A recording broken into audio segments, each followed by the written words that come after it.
Identifiez le profil de vos buyers persona. Vous souhaitez en savoir plus sur les buyers persona et notamment comment les identifier plus en détail?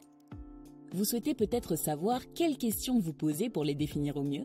Eh bien, dans cette vidéo, je vous donne quelques pistes pour mieux les définir. Bonjour à vous, je me présente, je suis Lola de LearnyBox et je suis moi-même une infopreneuse qui gagne sa vie grâce à cet outil complet qu'est LearnyBox. Si vous voulez découvrir cette plateforme pour vous lancer et commencer à gagner de l'argent sur le net, découvrez leur service via la formule gratuite sur leur site internet. Pour définir vos buyers persona, il est nécessaire de se poser les bonnes questions. Voici maintenant les quelques rubriques que vous pouvez remplir pour chaque profil. Commençons avec les données démographiques de vos personas. Les données démographiques concernent toutes les informations générales sur une personne. Elles peuvent varier en fonction de l'étude ou de l'analyse menée.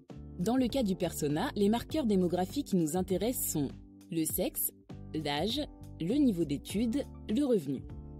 Ces quelques informations vont déjà vous permettre de définir plusieurs points, tels que la direction de vos communications, car selon le profil, on ne communique pas de la même manière, mais également les outils de communication qui sont bien souvent liés à ces premières caractéristiques. Vous trouverez sur Internet de nombreuses analyses qui vous diront quels sont les réseaux sociaux les plus utilisés en fonction de ces caractéristiques. On continue ensuite avec les caractéristiques sociales et professionnelles qui vont permettre de mieux définir le profil de votre persona en identifiant la profession, l'ancienneté, les supérieurs hiérarchiques, les différents collaborateurs. Puis on enchaîne avec les habitudes comportementales de vos personas comme la journée type. Comprendre la journée type de votre persona est important pour deux raisons. La première raison est que vous saurez exactement à quel moment vous pouvez communiquer avec votre cible. La deuxième raison, vous pourrez identifier quels supports et canaux de communication sont utilisés par votre persona, ainsi que les contraintes qu'il rencontre. En prenant en compte toutes les caractéristiques évoquées précédemment, vous pourrez établir la journée type de votre persona. Ensuite, quels canaux de communication utilise votre buyer persona? Les canaux de communication sont les différentes routes empruntées pour transmettre le message à partir d'un support. Les réseaux sociaux, LinkedIn, Facebook, Twitter, les emails, le téléphone, on parle de son utilisation et non du support en lui-même. La presse spécialisée, le blog, le site internet, etc. Du point de vue de votre persona, les canaux de communication désignent le chemin emprunté pour chercher de l'information. Toutes les caractéristiques mentionnées vous seront utiles pour savoir précisément où toucher votre cible. On continue par la suite avec les aspects psychologiques de vos personas.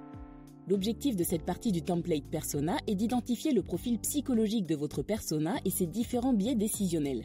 À partir de l'identification du profil et des habitudes comportementales, vous devez essayer de comprendre comment réfléchit et agit votre persona pour adopter le bon discours.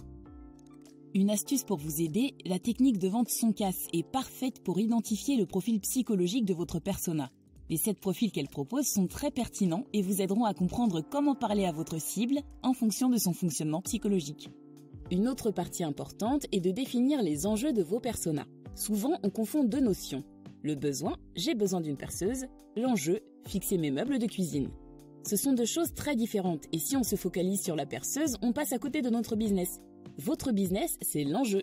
Reprenons l'enjeu en étant plus précis. Mon persona, c'est un jeune homme qui s'installe en tant que propriétaire dans sa nouvelle maison. Il veut notamment refaire la cuisine. Pour ça, il a besoin d'une perceuse et ou d'un cuisiniste et ou d'un artisan poseur et ou d'un cours sur comment poser une cuisine quand on est débutant. Si vous allez souvent chez Leroy Merlin, vous verrez qu'il ne propose pas que la perceuse et qu'en fait, ça fait toute la différence. En travaillant bien l'enjeu, vous comprendrez aussi que finalement, le principal concurrent d'EasyJet, ce n'est pas Ryanair, mais Zoom. Non, ce n'est pas une blague. On continue ensuite en définissant le point de douleur de vos personas. Le point de douleur est très lié à l'enjeu. Mais c'est ce point de douleur qui va vous donner l'angle pour convertir votre cible. Si on reprend l'exemple précédent, on voit que d'un enjeu peut découler plusieurs angles. C'est parce que vous connaissez votre cible que vous savez que le point de douleur du jeune homme, c'est son manque d'expérience pour réaliser l'aménagement de sa cuisine. Jeune, première maison, peu de budget de travaux. A contrario, si votre persona avait été un quadra, père de 3 enfants, cadre sub dans une banque qui déménage dans sa 3e maison construite sur mesure, son enjeu reste d'installer sa cuisine, mais son point de douleur, c'est probablement le manque de temps. 3 enfants, une carrière prenante et pas nécessairement un manque d'argent sur cette 3e acquisition. Dans ce cas-là, mieux vaut être Schmitt ou Mobalpa que Leroy Merlin. Vient enfin le moment de vérité qui correspond au moment où votre persona décide de passer à l'action. Votre persona a conscience de ses différents besoins et enjeux, mais il ne passera à l'action que si et seulement s'il y a un élément déclencheur. Si nous reprenons l'exemple du jeune homme qui s'installe dans sa maison, En jeu, il fait des rénovations dans sa maison et souhaite installer une nouvelle cuisine. Point de douleur, il manque d'expérience et n'a pas le budget nécessaire pour le faire. Moment de vérité, il emménage la semaine prochaine, va falloir s'y mettre. Afin d'être efficace, il vous faut également identifier les alternatives de vos buyer persona. Le point de douleur et le moment de vérité de votre persona montrent que l'on ne crée pas le besoin. C'est un mythe. Chaque enjeu rencontré peut être solutionné de plusieurs façons, et l'est souvent depuis longtemps. On part généralement de quelque chose d'existant pour apporter une version plus innovante pour répondre à l'enjeu en question. La question que vous devez donc vous poser est comment votre cible résout-elle son problème aujourd'hui ? J'espère que ces quelques informations vous permettront de définir plus facilement vos buyer persona.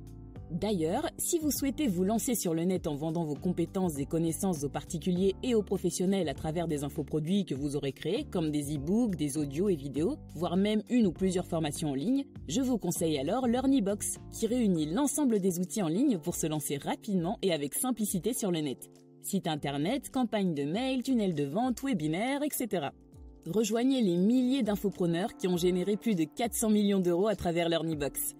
Faites comme Fabrice, qui a lancé sa formation en ligne de yoga et pilates, ou encore comme Anthony, qui a lancé ses formations pour apprendre à communiquer sur YouTube.